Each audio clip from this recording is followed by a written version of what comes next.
Hello students, आज के इस वीडियो में हम आपके लिए लेकर आए हैं सब्जेक्ट कोड MHI 107 भारतीय अर्थव्यवस्था का इतिहास 2 1700 से सन 2000 तक विषय के ऊपर गैस पेपर।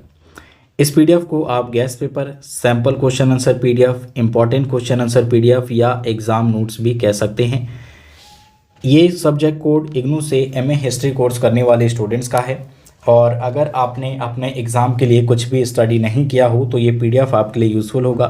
साथ ही साथ उन स्टूडेंट्स के लिए यूज़फुल है जिनके पास कोई भी स्टडी मटेरियल अवेलेबल नहीं हो और 2 से 4 दिन में स्टडी करके आप एटलीस्ट पासिंग मार्क्स प्राप्त करना चाहते हो तो इसका आप यूज़ कर सकते हैं। इस पीडीएफ में आपको 20 से 30 क्वेश्चंस विद आंसर देखने को मिलेंगे। आपके सिलेबस के ही अकॉर्डिंग ये पीडीएफ है। इन पीडीएफ से आपके एग्जाम में क्वेश्चंस आने के चांसेस होते हैं, लेकिन ध्यान रहे हमारे द्वारा किसी प्रकार की कोई श्योरिटी नहीं दी जाती कि कितने क्वेश्चन इन पीडीएफ से बनेंगे। लेकिन क्योंकि आपके सिलेबस का ही हिस्सा है, प्रीवियस सेशन में भी कई क्वेश्चन रिपीट हुए हैं तो इस बार भी चांसेस जरूर बनते हैं। तो कुछ इस प्रकार के इसमें क्वेश्चन देखने को मिलेंगे। प्रश्न एक हो सकता है आपका 1991 के आर्थिक सुधार के बारे में।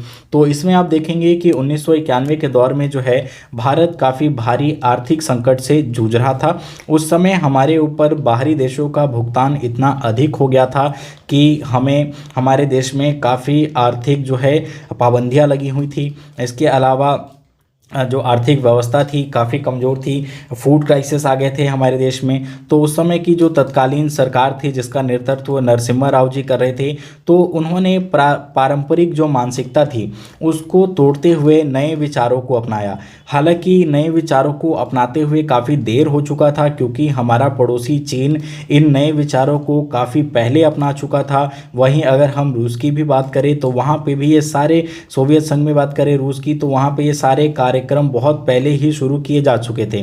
लेकिन भारत में इसलिए देर हुआ क्योंकि प्रजातंत्र यानी लोकतंत्र की वजह से विचारों में सहमति नहीं बन पाई और जितने भी उस समय के नेता थे वो सब स्वहित से प्रेरित थे। अपने निजी हितों को देखते हुए इन आर्थिक सुधारों को बहुत लेट शुरू किया गया। तो 1991 में जो आर्थिक सुधार किए गए तो उसमें वित्तीय पोषण संबंधित सारी चीज़ें थी और यथार्थवादी नियम कानून बनाए गए। भारतीय बाजारों को विश्व के लिए खोला गया। उदारीकरण की नीति अपनाई गई। निजीकरण को अपनाया गया। जो बहुराष्ट्रीय कंपनियां थी उनको भारत में प्रवेश दिया गया और भारत में निवेश करने के लिए बाहरी कंपनियों को न्योता दिया गया, जिससे कि भारत की कुछ हद तक आर्थिक स्थिति जो है सुधार में आई। तो ये सारी चीज़ें आपको इस आंसर में लिखना होगा। नेक्स्ट क्वेश्चन हो सकता है आपका भारत के उपनिवेशिक काल में जनसंख्या में आए परिवर्तन। तो देखिए, उपनिवेशिक काल की अगर हम बात करें या भारत की बात करें तो जनसंख्या का जो उस समय जो जनसंख्या थी उसकी गणना 2 प्रकार से की जाती थी। तो एक स्रोत था 10 वर्षीय जनगणना, ठीक है, और दूसरा स्रोत था वार्षिकी पंजीकरण रिपोर्ट। जो प्रचलित था सबसे ज़्यादा वो 10 वर्षीय जनगणना था और उसी से प्रभावित होकर ये 10 वर्षीय जनगणना हमारे देश में आगे भी होती रही। जो हमारे देश में सबसे पहली जनगणना ब्रिटिशर्स द्वारा करवाई गई थी वो 1871 से लेके 1872 के बीच में हुई।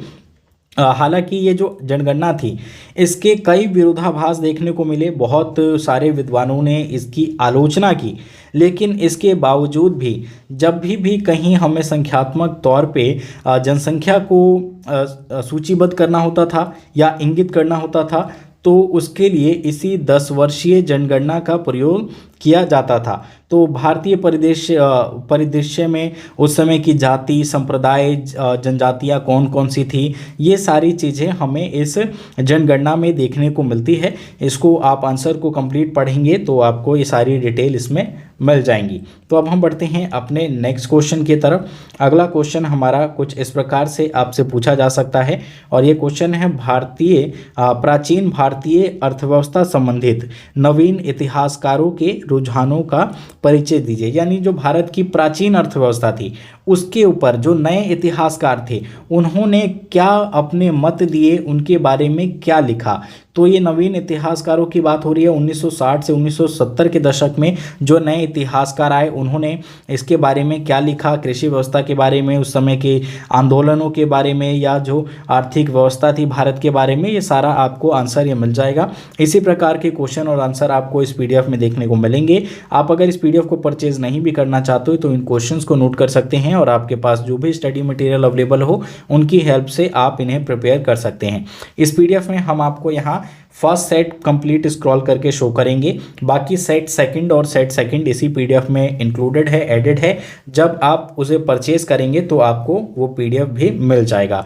इस वीडियो में बने रहें, चैनल को सब्सक्राइब करना और इस वीडियो को लाइक करना ना भूलें। अपने फ्रेंड्स के साथ भी शेयर कर दें अगर कोई इस कोर्स को कर रहा हो तो। Thanks for watching.